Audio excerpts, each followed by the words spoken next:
All right, so today we're diving into the story of one of the most complicated and frankly contradictory figures in modern Israeli history, Rabbi Yeshu'a Ben Shoshan. Now, Hakam is a title. It means wise man or sage. And his life, wow, it is just a study in opposites. We're talking about a celebrated war hero who became a mystic radical, a guy who is adored by the secular military elite, but also condemned by the very same state as a terrorist. And that really gets to the heart of it, doesn't it? This is the central question of our explainer. How does a man who is decorated for saving Israeli lives end up planning an act that could have set the entire Middle East on fire?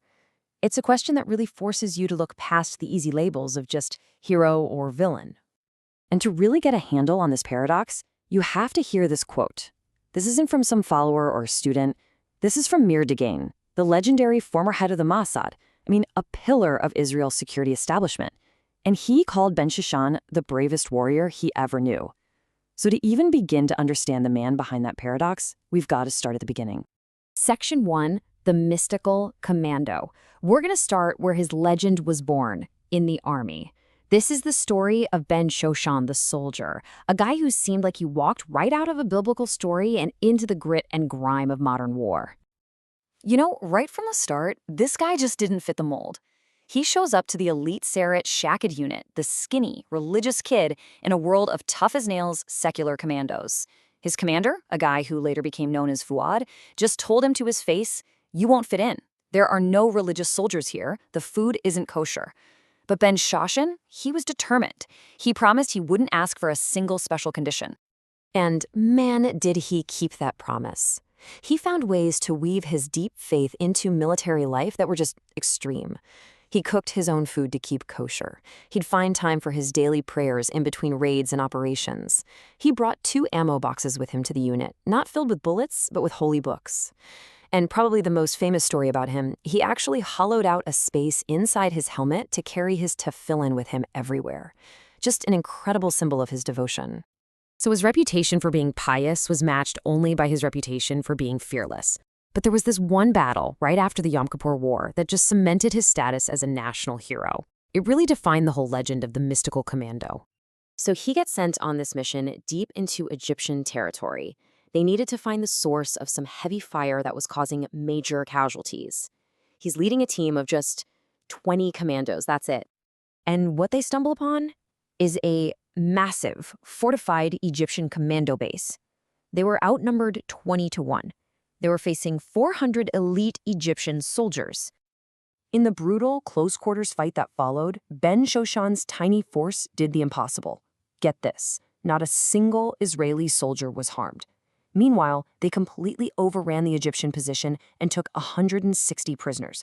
It was an absolutely stunning victory against all odds. But the fight wasn't over. Ben Shoshan figures out the Egyptian officers are hiding in a bunker. As he storms it, he's just met with a wall of bullets. He gets hit 4 times. Incredibly, one bullet was stopped by the binoculars on his chest, saving his heart. Bleeding everywhere, he drags himself out, finds a piece of telephone wire, and makes his own tourniquets for his arm and leg. And then, he gets back up and keeps commanding his men until the bunker was totally clear. So as they're finally evacuating him, rushing him into emergency surgery, literally on the brink of death, he stops the doctors. He tells them, wait.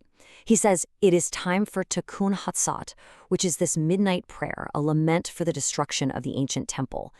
In his most vulnerable moment, the warrior and the mystic were exactly the same person. He insisted on saying his prayers, maybe his last, before he let them save his life. Section 2, the Temple Mount Underground. Okay, so you have this incredible story of heroism, right? Which is what makes this next chapter of his life so jarring. After a long recovery, Ben Shoshan's focus shifts from the battlefield to a different kind of struggle, a spiritual one. And this is where his celebrated hero becomes a radical. He leaves the army and becomes one of the very first people to join the new settlement movement in Judea and Samaria, the West Bank. For him, this wasn't just about politics. He believed that settling the biblical heartland was the next critical chapter of Zionism, a kind of spiritual duty. And his motivation here, it wasn't political in the way we usually think about it. No, it was deeply mystical, all rooted in Kabbalah.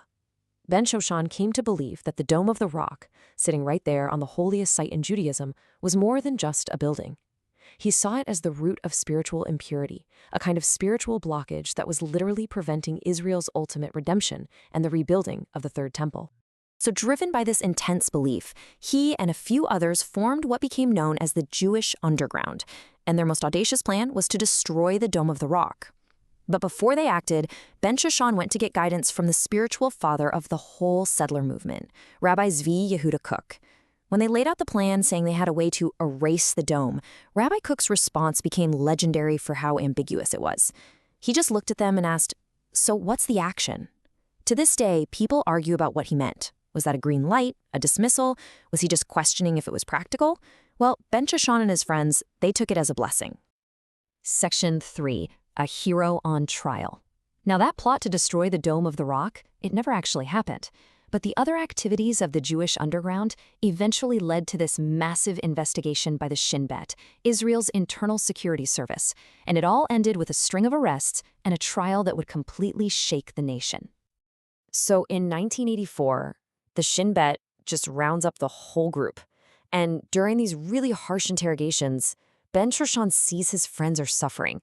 And in a move that was just so true to his character as a commander, he goes to the investigators and says he's willing to confess to every single thing, to take the fault for everybody, if they would just stop the interrogations and let his friends go. The trial that followed was just unbelievable. Look at the contrast here. On one side, you have the official state charges: conspiracy to commit a crime, membership in a terror organization. But on the other side, look who came to testify for him. We're talking about Ariel Sharon, a future prime minister, Fuad Ben Eliezer, his old commander, and Mir Dagen, the future head of the Mossad. They all got up there and talked about his character, his bravery, his selflessness. But even with those powerful endorsements, he was convicted and sentenced to 4.5 years in prison. Section 4. The Kabbalist's Legacy. So after he gets out of prison, the final chapter of his life begins. Ben Shoshan really steps away from the underground stuff and fully leans into the life of a spiritual teacher. He becomes one of the most revered and, controversial Kabbalist of his generation. He went right back to his holy books, just completely immersing himself in the world of Jewish mysticism. The man who was once a legendary commando now became known as a legendary scholar, a holy man that people from all over would seek out for blessings and for guidance. But that activist fire, it didn't just disappear. It just changed its form. He founded an organization to rescue Jewish women he believed were trapped in Arab villages. His entire worldview could be summed up in this one little thing. Whenever anyone asked him, "How are you?" his standard reply was always, "We are waiting for salvation." And in 2005, during the pullout from Gaza, he joined other leading rabbis in a helicopter, flying over the settlements and praying for some kind of divine intervention to stop it. When he passed away in 2018, his final words perfectly captured the two forces that had driven his entire life.